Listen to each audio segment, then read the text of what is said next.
네, 성경이 술술, 믿음이 쑥쑥, 우리 13번째 시간을 함께 갖도록 하겠습니다. 오늘은 언약 공동체란 제목으로 함께 말씀 연구하겠는데요. 아마 오늘과 다음 주가 지나면 창세기는 끝날 것 같습니다. 우리 지난 시간에 배웠던 거 잠시 복습을 하면 이삭이 야곱에게 장자권을 다시 한번 물려주고 첫 번째 부탁한 것이 결혼 잘해라 라는 걸로 설명했다고 제가 설명을 드렸습니다. 그래서 언약에는 결혼과 참 많은 연관이 있다고 그랬어요. 그래서 이방인과 결혼하면 장자에서 밀려나기 때문입니다. 그래서 이 성경에서 언약 체결은 하나님 나라를 세우는 것, 즉 집 짓는 것으로 비유된다. 우리 지난 시간에는 라헬과 레아가 결혼한 이야기를 통해서 그들이 막 난잡하게 한 것이 아니라 언약적 관점에서는 그것이 하나님의 나라, 하나님의 언약의 나라를 세우는 것으로 이해해야 된다라고 설명을 드렸습니다. 그래서 라헬과 레아는 막 질투하고 서로 막 경쟁했지만 그건 언약적 관점에서는 하나님의 집과 나라를 세우고 있는 것이다. 그런 관점으로 꼭 보셔야 합니다. 그래서 라헬과 레아, 빌하와 실바 사이에 태어난 12아들의 탄생은 시기와 질투라는 도덕적 관념으로 보는 것이 아니라 하나님 나라의 집을 세워가는 언약적 관점으로 풀어야 성경을 올바로 해석하는 것이다 라고 지난주까지 설명을 드렸습니다. 자, 이제 야곱에게 12아들이 태어납니다. 네, 이렇게 12아들입니다. 아마 여러분 다 아시는 분들일 거예요. 네, 레아와 라헬, 그리고 실바와 빌하, 두 여종 사이에 4명의 아내를 두고 경쟁하듯이 12명의 아들을 낳게 됩니다. 하여튼 이렇게 우여곡절 끝에 자녀를 낳은 다음에 이 야곱이 고민했을 거 아닙니까? 이 많은 아이들 중에 과연 누구한테 장자권을 물려주어야 될까? 왜냐하면 야곱도 장자권 얻으려고 참 고생 많이 했잖아요. 그러니까 이 장자권이 참 중요한데 자신의 선택으로 이 하나님 나라가 잘 되냐 안 되냐가 결정되는 것인데 누구한테 줄까 아마 고민을 했겠죠. 그래서 야곱이 누구를 선택했을까요? 야곱이 사랑했던 여자가 누구죠? 네, 라헬이죠. 라헬이 애를 거의 못 낳았어요. 레아랑 비라, 실바가 10명 낳을 때까지 못 낳다가 드디어 라헬이 하나님께 기도하고 기도해서 19번째 아들이 누구였냐면 그 유명한 요셉입니다. 그러니까 야곱에게 있어서는 자기의 진짜 부인, 자기가 선택했던 진짜 부인의 첫째 아들이 누구예요?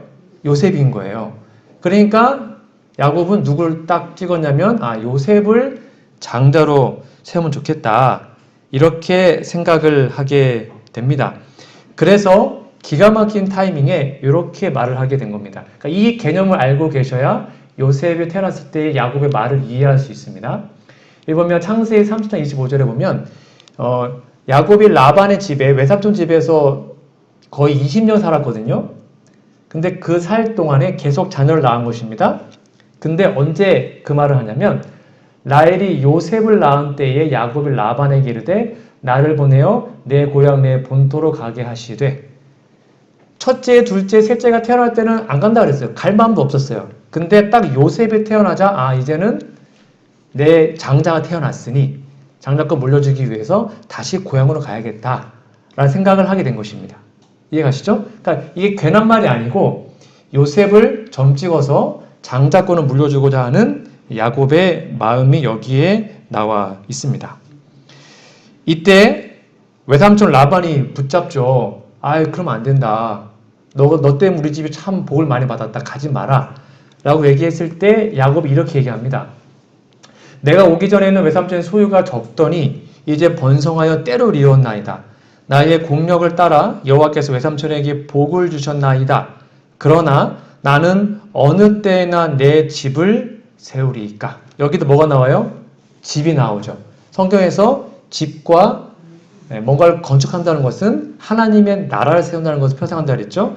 그러니까 지금 야곱은 자신만의 집을 세워서 정말 눈치 보지 않고 원 없이 예배드리고 하나님께 할 수 있는 그 날을 빨리 얻고 싶었던 것입니다. 왜냐하면 여기서 지금 외삼촌 집이기 때문에 눈치가 보였던 것이죠. 그래서 난 내 집 언제 세우냐 라고 얘기하면서 요셉 태어났을 때 가려고 합니다. 제가 이거 한참 전에 했던 것인데 창세기는 총 몇 장까지 있다고 그랬죠? 50장까지 있습니다. 50장까지. 창세기는 1장부터 50장까지 있습니다. 그거를 크게 두 부분으로 나누면 이건 그냥 기본을 알고 계십시오. 1장부터 11장까지는 사건 중심입니다. 그리고 12장부터 50장까지는 인물 중심입니다. 사람 중심이에요. 그래서 1장부터 11장까지 큰 사건이 뭘까요? 여기 힌트가 있습니다. 창조, 그 다음에 죄의 시작, 타락, 그 다음에 노아 방주, 노아 홍수, 그리고 바벨탑. 이 네 가지가 큰 사건입니다. 그렇죠? 그걸로 원 역사가 끝나요. 그런 다음에 사람 중심으로 바뀝니다. 족장사라 그러는데 12장부터는 네 인물이 나옵니다. 그 유명한 아브라함, 이삭, 그 다음에 야곱, 요셉. 그리고 요셉이 죽어서 입관했다라는 것으로 창세기가 끝나요. 그래서 이 창세기 이게 답니다. 네 사건과 네 인물. 그 중에 이제 이 요셉 이야기가 몇 장부터 나면 37장부터 기록되어 있습니다. 그러니까 37장부터 50장까지 주인공은 요셉이에요. 그 사실을 기억하시고 이제 좀 살펴보시면 되겠습니다. 그래서 이제 요셉의 꿈 이야기부터 요셉이 죽을 때까지 모든 이야기가 37장부터 50장까지 기록이 되어 있습니다. 아마 이 이야기를 하면 여러분 너무 많이 들었을 겁니다. 요셉 이야기는 뭐 너무 유명하기 때문에 제가 자세히 하지 않고 중요한 관점만 좀 짚어드리고 가도록 하겠습니다. 여기 진짜 요셉의 꿈의 성취는 단순히 그냥 요셉의 꿈 꿨다 이것이 아니라 이걸 다 언약적 관점으로 다시 한번 생각을 해 보셔야 합니다. 야곱 자신도 아까 말한 것처럼 우여곡절 끝에 자신이 장자가 되었기 때문에 그리고 장자가 얻으려고 엄마와 이별하고 막 고생했기 때문에 자신의 아들에게 장자권을 좀 잘 물려주고 싶었을 겁니다. 그런데 그 12아들 가운데 좀 편애를 했죠. 자기의 진짜 부인이었던 라헬의 첫 아들 요셉을 좀 많이 사랑한 것 같습니다. 그래서 그 유명한 어떤 옷을 입혔어요? 채색 옷을 입혔죠. 여러분 채색 옷이 알록달록한 옷이 아닙니다. 그 오해하지 마세요. 뭐 애니메이션 보면서 막 색동옷 입고 있는데 그 옷이 아니에요. 여기 나와 있는 채색 옷 여기 보면 37절 3절에 보면 요셉은 노년에 얻은 아들이므로 이스라엘이 여러 아들보다 그를 깊이 사랑하여 위하여 채색 옷을 입혔죠. 근데 이게 왜 형들을 열받게 했냐면 그냥 단순한 옷이 아니었어요.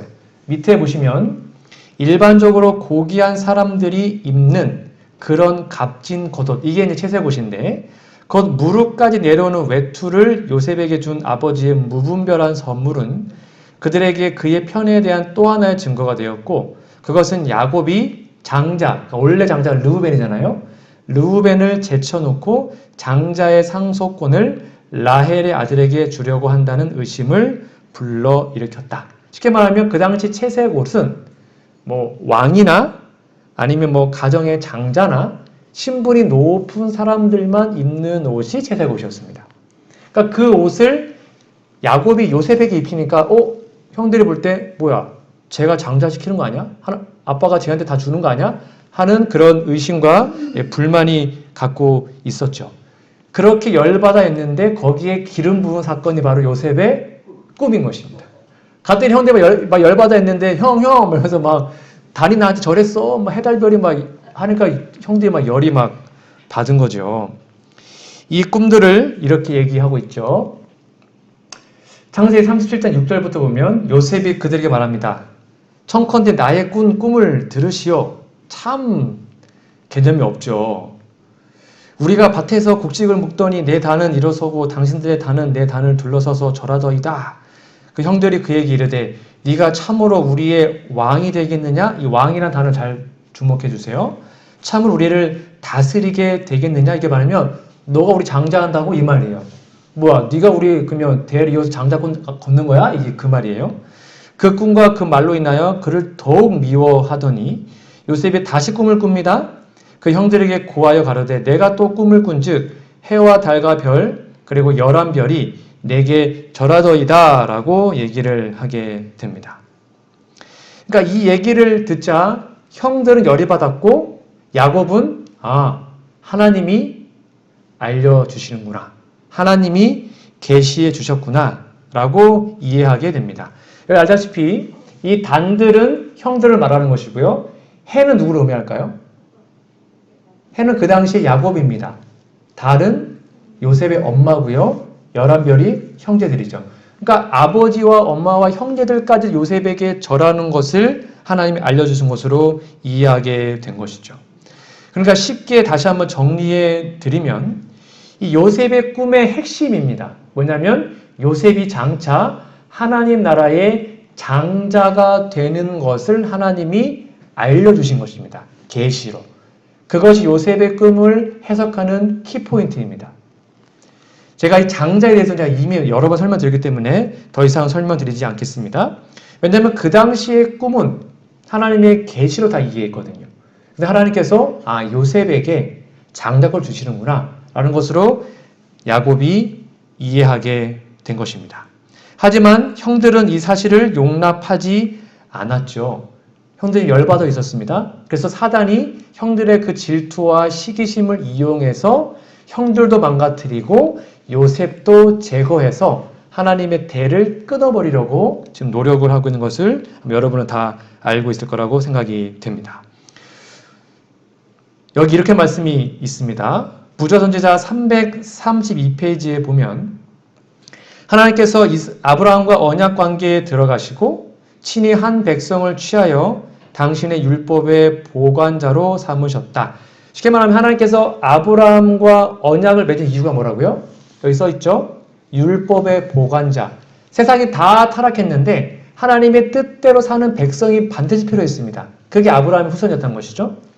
그래서 사단은 어떻게 했습니까? 이 백성을 유혹하여 멸망시키기 위해 즉시 올무를 놓기 시작했다. 그 다음 잘 보셔요.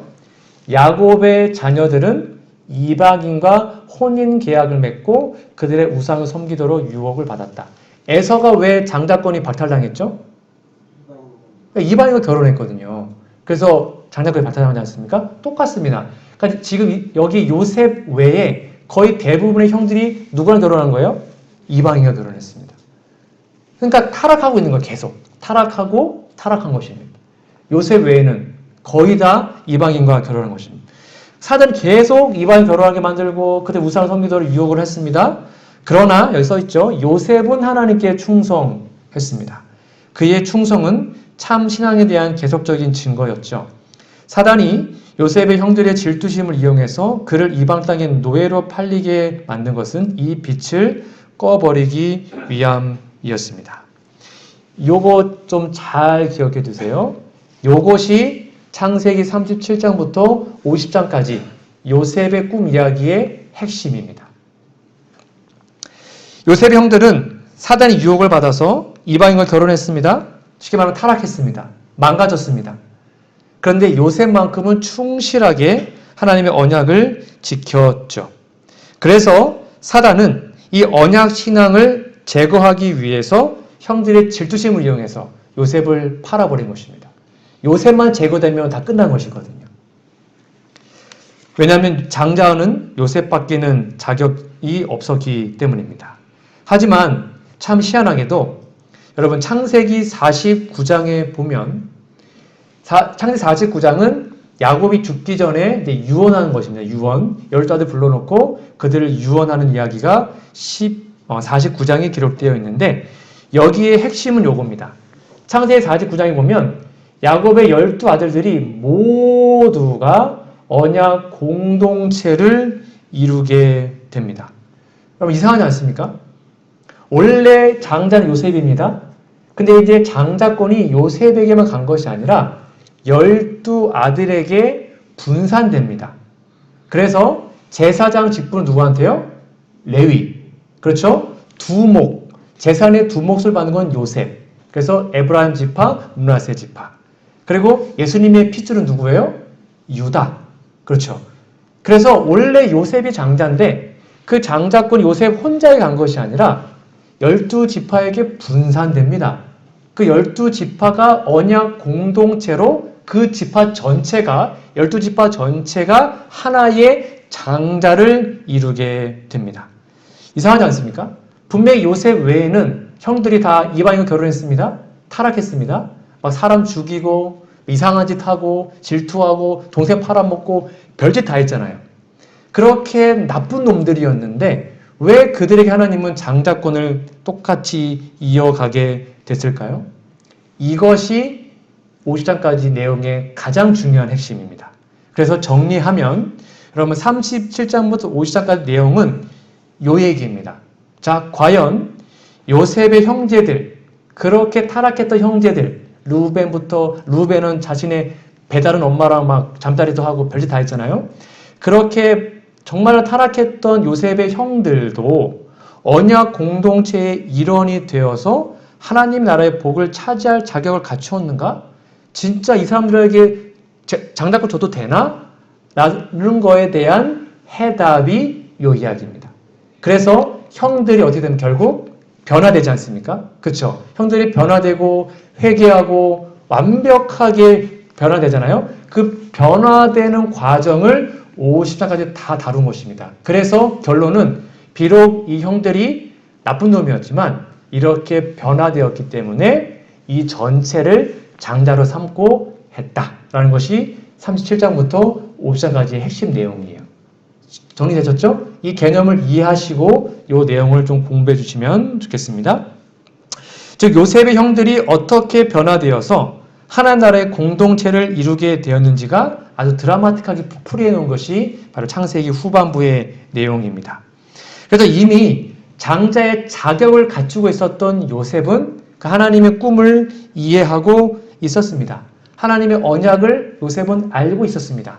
그래서 요셉이 형들에게 팔려갈 때에 몇 살이었죠? 17살이었습니다. 17, 18. 정말 어린 나이였어요. 근데 그 요셉이 형들에게 팔려갔을 때에 어른으로 변하게 됩니다. 그 내용이 여기에 기록되어 있습니다. 부전자에 나와 있는 말씀인데요. 여러분 잘 보세요. 그때, 이거는 이제 애굽을 팔려갈 때입니다. 요셉의 생각은 그의 아버지의 하나님께로 향하였다. 그런 어린 시절에 하나님을 사랑하고 경외하도록 가르침을 받았다. 때때로 그는 아버지의 장막에서 야곱이 그의 집으로부터 도망해 나와서 방황하던 때에 그가 본 계시에 대한 이야기를 들었다. 그 다음에 중요합니다.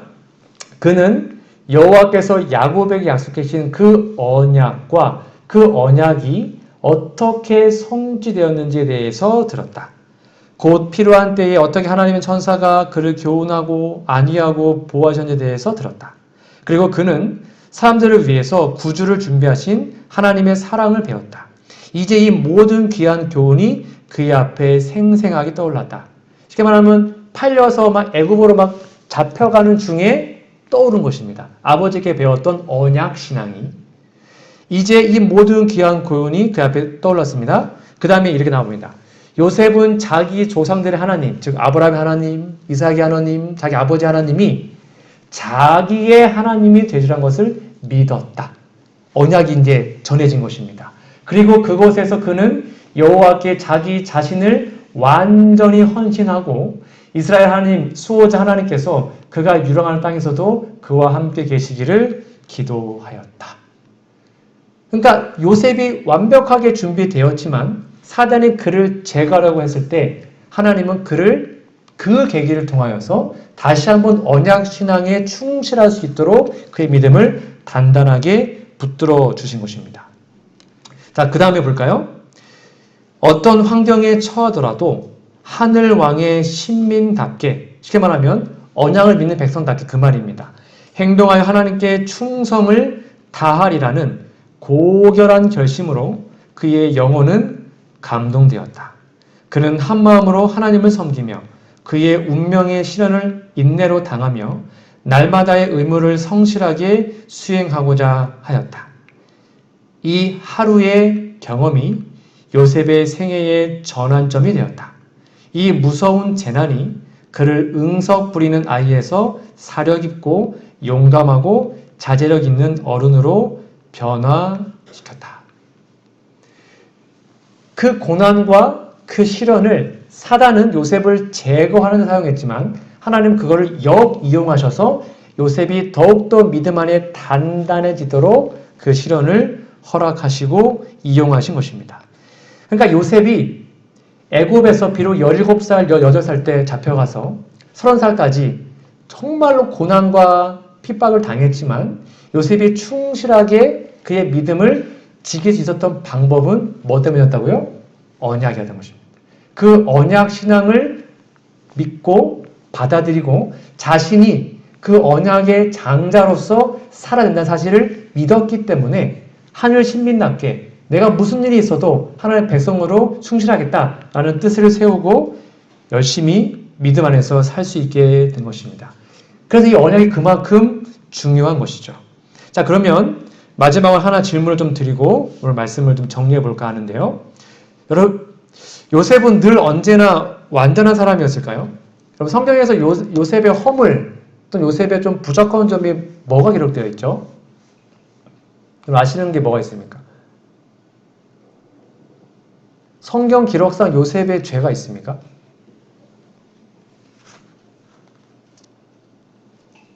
있나요, 없나요? 기록상. 물론 형의 이런 거를 아빠한테 고자질 했죠. 고자질.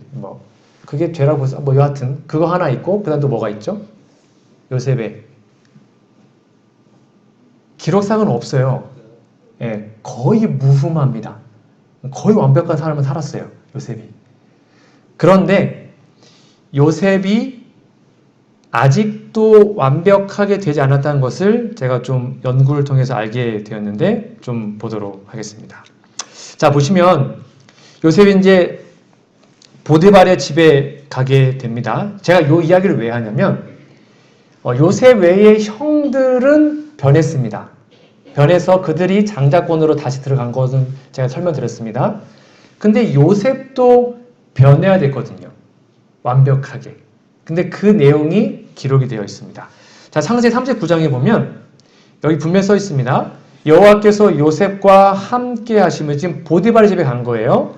그가 형통한 자가 되었다. 그러니까 성경에서 말하는 형통은 고난과 핍박이 없는 것이 아닙니다. 지금 요셉이 어디가 있어요? 애국가 있습니다. 고난과 핍박 속에 있죠. 근데 거기에 누가 함께 하니까? 하나님이 함께 하시기 때문에 그 상태를 형통이라 그런 것입니다. 그러니까 우리의 삶이 형통하는 이유는 고난과 핍박이 아무것도 없던 편안한 그런 삶이 아니라 고난이 있고 핍박이 있고 힘들 수 있어요. 때로는 몸이 아플 수도 있고 어떤 사고를 당할 수도 있고 경제가 힘들 수도 있고 여러 가지 어려움 당할 수 있죠. 근데 그게 아니라 그 상황에서도 하나님 함께 하시면 우리의 삶은 뭐 한 거예요? 형통한 거예요. 이 개념을 이해하셔야 돼요. 그래서 그 주인이 여호와께서 그와 함께 하심을 보며 또 여호와께서 그의 범사에 형통케 하심을 보았더라. 이렇게 비록 노예 신분이었지만 하나님께 함께 하셨기 때문에 그를 형통한 자라고 성경은 말하고 있습니다. 그런데 이렇게 형통하게 살다가 어떻게 됩니까? 보디발의 아내가 막 유혹하다가 안 왔죠. 그래서 결국 감옥에 갇히게 됩니다. 이 이야기는 다 아시니까 넘어가고 감옥에 갇힌 다음에 거기에 떡 맡은 관원장과 술 맡은 관원장이 동시에 꿈을 꾸죠. 그렇죠? 그리고 그 꿈을 뭐 해주냐면 해석해 줍니다. 요건 좀 찾아볼게요. 여러분 성경책 좀 찾아보세요. 창세기 40장 14절 15절에다가 요거를 써놓으셔야 됩니다. 창세기 40장 14절을 좀 찾아보시겠습니까? 찾아보십시오. 이게 요셉의 인생에서 터닝 포인트였습니다. 이거 꼭 기억하셔야 됩니다. 창세기 40장 14절을 보면 말 그대로 이제 꿈 해석을 다 해줍니다. 그런 다음에 결국 술 맡은 관원장이 복직이 되죠. 그렇죠? 복직이 됩니다. 그때 요셉이 어떻게 하냐면 나쁜 말로 하면 로비합니다. 14절 이게 그 말이에요. 아니 제가요 잘못한 게 없는데 억울하게 왔어요. 그 말이에요. 당신이 득이하거든 좀 나를 생각해서 내게 은혜를 베풀어서 내 사정을 바르게 구하여 이 집에 좀 나를 건져주세요. 난 히브리 땅에서 끌려온 자가 아니고요. 아니, 끌려온 자요. 여기서도 옥에 갇힐 일은 행치 아니하였습니다. 라고 말합니다. 쉽게 말하면 하나님께 주신 그 귀한 능력의 꿈을 해석하고 그런 모든 것들을 쓴 다음에 자신이 여기에서 빠져나오는 수단으로 로비합니다. 그러니까 이때까지도 요셉은 하나님을 온전히 100% 신뢰하지 않았습니다. 하나님의 때가 있는데, 그렇죠? 하나님의 때가 있는데 그걸 끝까지 기다리지 못하고 저 좀 빼주세요. 저 좀 빼주세요. 제가 했으니까 좀 빼주세요. 아셨죠? 여기 나와 있어요. 그래서 예언실에 보면 이때 요셉이 막 이제 기대했다. 근데 술 마시러 가는 자 어떻게 했어요? 그걸 까먹었어요. 까먹고 2년 지난다. 2년 동안 까먹어. 그때 요셉이 완전 절망했다. 이렇게 나와 있어요. 근데 똑같은 꿈의 해석을 또 해줍니다. 결국 누가 꿈을 꿉니까? 바로가 꿈을 꾸죠. 그리고 그 꿈을 해석 못합니다. 7년, 흉년, 풍년 다 이야기 아시죠? 그때 이 술마시러 가는 장이 내가 그때 깜빡했네 하고는 요셉을 불러옵니다. 그리고 바로에게 서서 해석을 해주죠. 이거 생각해 보십시오. 예전 같으면 이걸 로비했잖아요. 그럼 이때도 요셉이 바로 꿈 다 해석한 다음에 바로요. 저는 잘못한 게 없습니다. 억울합니다. 이렇게 얘기해야 되는 거 아니에요? 근데 그 얘기를 해요? 안 해요? 안 해요. 그게 41장 36절입니다. 이와 같이 그 공무를 일당에 저장하여 막 얘기를 다 해줍니다. 흉년을 예비하시고 이렇게 하십시오. 그 다음에 아무 말이 없어요. 성경 기록이 없어요. 아무 말도 안 합니다. 내가 다시 감옥에 가면 그것도 하나님 뜻이겠지. 풀려주면 그 하나님 뜻이겠지. 다 하나님께 맡깁니다. 하고 아무 말도 안 합니다. 그러자 바로와 그 모든 신하가 이를 좋게 여깁니다. 그런 다음에 아무 말도 안 하자 바로가 하나님의 신에 감동된 이 사람을 우리가 어떻게 얻을 수 있겠냐 하고는 총리를 세워버리죠. 이게 바로 요셉의 터닝 포인트였습니다. 무슨 말이냐면 하나님께서 진정한 장자로 그에게 삶을 인정하시고 그를 애굽의 총리로 세울 수 있었던 것이 요때였습니다. 무슨 말이에요? 진짜 자신의 모든 것을 하나님께 맡기는 요셉. 내가 감옥에 지금 몇 년 썩을지는 몰라요. 근데 더 이상 로비하지 않고 내가 감옥에 있다면 그것도 하나님 뜻이면 오케이. 감옥 나와서 하나님 뜻이면 오케이. 내가 감옥에 있든 감옥 밖을 나가든 내가 아프든 아프지 않든 내가 가난하든 뭐든 상관없습니다. 하나님. 내가 하나님 뜻에 온전히 굴복하겠습니다. 라고 그렇게 완전히 자신의 계획까지도 하나님께 맡길 때 하나님은 그를 들어서 애굽의 총리로 삼으신 것입니다. 그게 바로 장자의 조건이었던 것입니다. 야곱도 그랬고 아브라함도 그랬습니다. 이삭도 그랬고 완전한 자아 포기. 나의 모든 계획 하나님께 드립니다. 하나님 알아서 해주세요. 그거 제가 토달지 않겠습니다. 그게 요 내용이에요. 바뀐 게 보이시죠?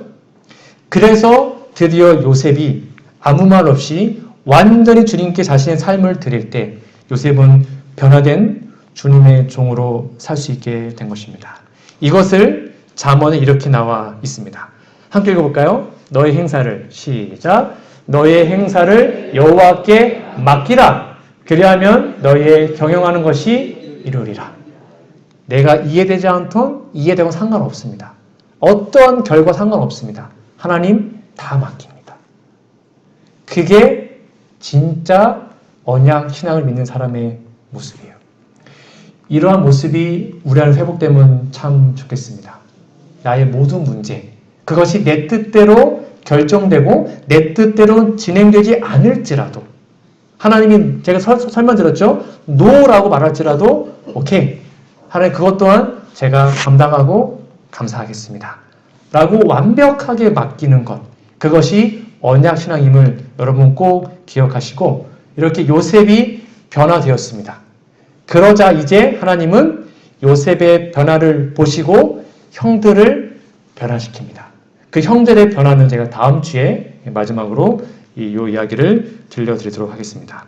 여하튼 오늘 말씀처럼 하나님께 모든 것을 맡기는 이런 요셉의 아름다운 모습이 우리의 모습에 꼭 나타나기를 간절히 바라며 오늘 말씀을 마치도록 하겠습니다. 그리고 기도회를